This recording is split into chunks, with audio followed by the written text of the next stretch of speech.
My wife left me when I was caring for my dying father, but when he made me a millionaire in his will, she came back crawling. I'm 36M, married for 8 years with 2 children. Along with this, I'm the only son of my ailing father. You see, my dad is suffering from kidney problems for many years now, but in the last 2 to 3 years, his condition has worsened, and he has to go for dialysis twice a week. Earlier, he was able to commute on his own, but over the last year, he often asked me to accompany him. He is also growing weaker every day. Now I have made a routine for myself that I would be taking my father for dialysis every time. I don't want to leave him alone in this condition. He has to go for dialysis 2 days a week, so I have fixed Saturday and Wednesday. Saturday is my week off, so it's not a concern. For Wednesday, I got permission from my boss to leave early and then compensate for the remaining hours. I work late in the night after returning home from the dialysis. I've been working in this company for 10 years. My boss has seen me as a hardworking and loyal employee, so granting this special permission wasn't a big deal for him. However, the problem was at home with my wife, Anna, 34F. When she got to know that I would be taking my dad for dialysis twice a week, she got upset. She didn't like it when I used to take him occasionally, but she never expressed her displeasure up front. Now that I had taken up the responsibility diligently, she could not stop herself. She said that there's no point wasting my time on my father because whatever I do, he was never going to be impressed by me. Well, here's a little context to this. My dad owned a merchandising business. He was quite well off and had acquired decent wealth. He wanted me to take over his business, but I was passionate about something else. I wanted to get into technology. I was enthusiastic about coding and creating software. So, after school, when Dad wanted me to take up some business or management courses, I took up a software degree. He was still fine with that until I was willing to join his company. However, after completing my graduation, I started working for a renowned tech firm. Dad wasn't happy that instead of taking forward his legacy, I was working for someone else. He kept asking me to join his business, and I kept stalling it. After my marriage, Dad asked me for the final time if I wanted to join, and I said no. Dad got furious and said he would give all his wealth to charity and I wouldn't get a penny. I still didn't budge from my decision. You see, I was earning well even at that age. I bought a car and my own house at the age of 29. I was pretty confident that I would be able to lead a decent life even without his wealth. I told him that I didn't need his money and could build wealth on my own. Our relationship soured after that point. 5 years back, Mom passed away due to cardiac arrest. It was devastating for Dad.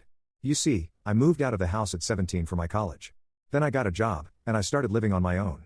The only companion Dad had was Mom, and losing her was the most devastating thing for him. That's when our bond rejuvenated.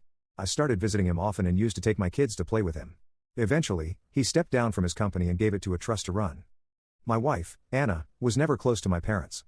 Until my mother was here, Anna used to avoid visiting my parents, saying that my mother was too nosy in our lives and that they didn't get along with each other. When my father announced that he would remove me from his will, Anna started openly criticizing my parents for being mean and evil. I insisted she stay away from my relationship with my parents, but she always stepped in and said it was something that was going to affect our future, especially our children's. I assured her that ours and our children's future are secure irrespective of Dad's wealth, but she was not willing to understand that. Now, coming to the current situation, Anna created a fuss when she got to know that I would be accompanying Dad for dialysis twice a week. Initially, I tried to make her understand that Dad had no one but me. He has lost his parents long back. Though he has an elder brother, he lives on the other end of the city and rarely visits Dad. Dad has become very lonely after Mom's demise, and in this condition, I cannot abandon him. But my wife refuses to understand this. Of late, she had made my life miserable. Every Saturday, she comes up with some plans.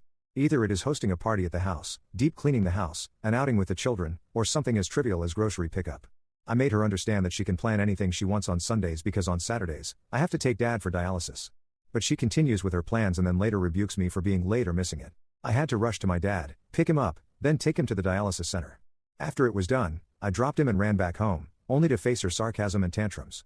It is not just about Saturday. She does the same for Wednesday evening. I had committed to my boss that I would compensate for the remaining work late in the evening or in the night after returning from the dialysis, but she always had a plan to trouble me. Almost every Wednesday evening, she would go out, either to meet her family, her long-lost friends, or to attend some random party, leaving the children's responsibility to me. I had to juggle my work, cook for the children, feed the younger one, and meanwhile, complete my pending tasks from work. This was after a hectic day at work and at the dialysis center. I know it's getting long, but this is how miserable my condition is. Many times, my dad suggested that I let him go to the center with a nurse because he sees me always in a hurry, tense, and looking at my watch. After dropping him home, I don't even wait for a second and rush back. Even while picking him up, I ask him to be ready and come outside before I arrive. Dad has a full-time nurse and caretaker to take care of him, but I still feel bad for not spending time with him. The drive from his house to the center is 30 minutes. Earlier, I used to enjoy chatting with him during that drive about the good old days. But as Anna's tantrums have increased, all I'm concerned about is rushing back home. Most of the time, I'm overspeeding my car in traffic, taking shortcut lanes, and overtaking other vehicles to cut down the drive time. This is the only time I get to spend with Dad, and I don't want to ruin that or stop it by asking him to go with a nurse. I too have some responsibilities as a son. I'm just not able to bear this woman any longer. Update 1, it's just getting worse every day. My wife is not leaving any stone unturned to dissuade me from attending to my father. Her point is that it's a lost cause. Dad had already removed me from his will and given his wealth to charity, so there was no point wasting time and energy on him. I asked Anna to understand her. Do we do everything just for profit and loss? What if someone's parents don't have any wealth or are poor? Do their children abandon them because they have nothing to offer? After listening to her tantrums for so many months, I finally told her that she wasn't going to inherit anything from her parents, so why does she visit them every now and then? Oh my God, she lost her mind at this and said, "My parents did a lot more than your greedy father. They supported me in everything. They are not like your father, who disowned you for not joining his business. My father would have never done that to me, so don't you dare compare my parents to yours." It wasn't just once. This type of argument is becoming a norm in my house almost every Wednesday and Saturday after I return from dialysis. It's just getting more severe and ugly with every instance. Earlier, she used to fight with me alone. Now I see her yelling and shouting at me in front of the children. Not only this, I have heard her bad-mouthing my dad in front of my children and manipulating them against me and my dad. I heard it and intervened, which again led to an ugly fight between us. Anna's fight has become routine for me. On the days when she doesn't fight, I feel something is missing, only for her to become more aggressive the next day. I've almost given up on her now. I don't yell back or answer her. I just ignore her as if she doesn't exist for me. What else should I do? I cannot abandon my father just to please her. I don't care if he has kicked me out of his will. He did so because of my own decision. I refused to join his company. He was forced to give his hard-earned business to the trust. It must have been so disheartening for him. That company was like a baby to my dad, and he had to donate it to someone else. He had every right to disown me because I had hurt him. Sometimes I feel that karma is biting me back because I hurt my dad. On the other hand, Dad is becoming weaker. He is barely able to walk on his own and needs support to step down to the car. To save time, I used to ask him to come outside, but now I don't care about being late. I go inside, carefully walk him to the car, and drop him home, making sure he's settled peacefully.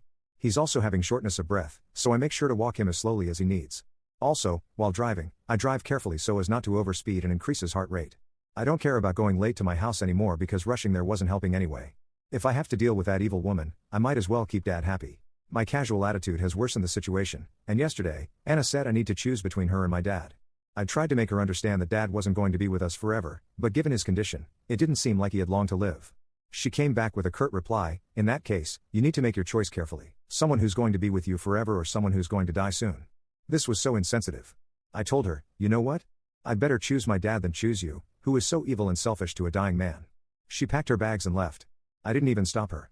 She needed some time to cool off, and I also needed some space from her. In her absence, I'm taking care of the house, my children, my dad, and my work. Yet, I feel so relieved, so relaxed. Her absence is actually soothing to me. The day before yesterday, she sent me divorce papers. I was somewhat expecting it but didn't anticipate it would come so soon. I was shocked, but deep down, I was happy and relieved. I didn't call her. I just signed the papers and sent them back. Surprisingly, she didn't ask for custody of the children. That was the only clause I was worried about, but she clearly didn't want them. When she received the papers, she called me, yelling, "How could you just sign it without calling me and pleading with me?" Funny, right? Her mom snatched the phone and shouted that I should have acted like a man and tried to pacify my wife back into the marriage instead of just signing the papers. It was so funny. Why would I do that? She wanted a divorce, and I complied. It was good for me. I got rid of her without a fuss. I also taunted her that she even abandoned her children and didn't want them. She said I could have all my assets, including my 2 children. She didn't want any of it. Her mother said Anna was still very young and didn't want the baggage of children on her shoulders. I said, "Fine by me. I'm glad to have my kids with me." It is a relief for me, no doubt, but I'm worried about my children. They miss their mom, especially the younger one. When I'm at the office, it is difficult for me to manage all the responsibilities alone, but I hope I'll be able to S Anna through this. Update 2, it's going to be a shorter update. So, I shifted to Dad's house along with my children. It was a great move, I must say. Thanks to everyone for the lovely suggestion. It worked out. Moving in with Dad was good for all of us.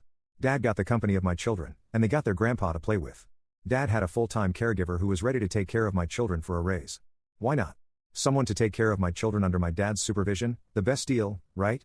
It is such a happy feeling to see Dad playing and laughing with my children and them enjoying themselves with their grandpa. Anna didn't see this coming. She wanted to make my life miserable by divorcing me. She thought I wouldn't be able to juggle all the responsibilities, taking care of the children, my dad, the house, and work. But you see, everything is set perfectly. I'm definitely having the last laugh. The divorce was the best thing ever. LOL. Update 3, it's sad news. Dad passed away last week in his sleep. He went to bed happy and content after playing with my children and never woke up again. The doctor said he died peacefully.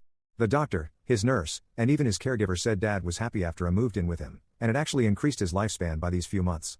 He was already on the verge of giving up before I moved in. It is very sad to lose your only parent, but I'm glad that he got to spend the last few months of his life happily. My children are also very sad to lose him, but Dad has imparted good values to them. They say that Grandpa used to teach them to accept reality and move on. Life never stops for anyone. I feel so proud to hear such good things from them. They are indeed my strength in this moment of despair. But there is one more shocking news that came after Dad's demise. Dad's lawyer reached out to me, asking me to come over to his office to reveal Dad's will.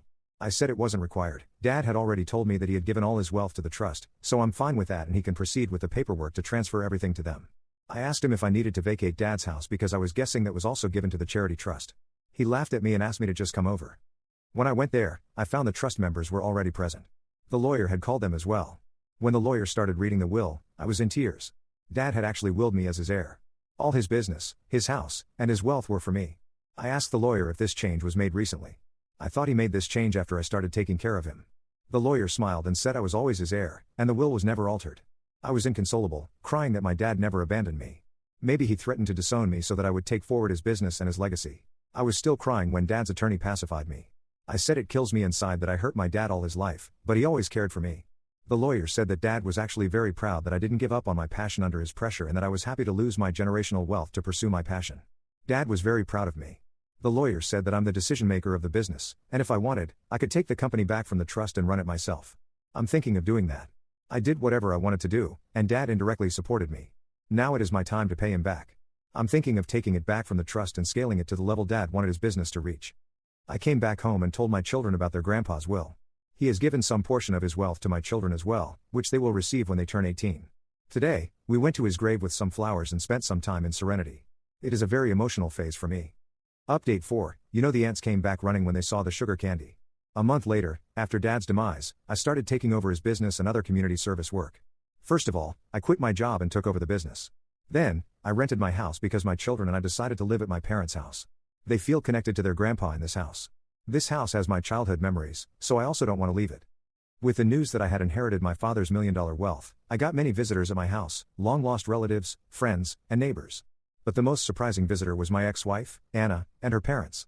They entered the house sobbing, saying they didn't know about my father's demise or else they would have attended the funeral. Her parents went on to say all good things about my dad. Anna hugged the children and cried about how much she missed them.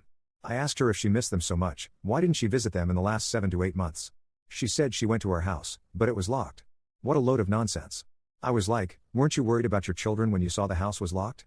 Didn't you feel it necessary to contact me and check if the kids were fine? She had no answer. Her parents were like, let's forget whatever has happened in the past. Now that my father was gone, the children would be left alone in the house when I was at work. They need a mother, so it was better that we reconcile. I laughed in their faces at this suggestion. The children needed her the most when she left them with me. Now the children have gotten used to her absence, and I don't want her back in my life. She started crying, and her parents left us alone. She held my hands and pleaded with me for reconciliation. She said she loved me and missed being with the children. I laughed and said, you know what? You don't love me. You love the wealth my dad left me. You and your greedy parents are here at my door just to leech off my money. I don't regret using those words for her parents because that's what they are. She also called my dad greedy and mean during our divorce. There was no way I was letting this woman have a penny of my dad's hard-earned money. She got offended that I had insulted her parents. She said until now she was pleading with me because she loved me, but now she would take what is rightfully hers. She didn't demand any alimony during the divorce, but now she wanted half of my wealth, rather, half of my dad's wealth. I told her she could do whatever she wanted, but I would destroy her before giving her a penny. She cursed me and left. I discussed this with my lawyer. He said her chances were slim. The divorce had settled a year before I got the inheritance. Besides, the children were with me, so there was no way she could get anything. But he also advised me to be careful about letting her spend time with the children. She could manipulate them and file for custody, and later use them to demand money for their maintenance. I couldn't be more thankful for his advice. I'm going to supervise their meetings closely. I'm also spending a lot of time with the kids these days to help them cope with the loss so that they don't run to their mom for emotional support.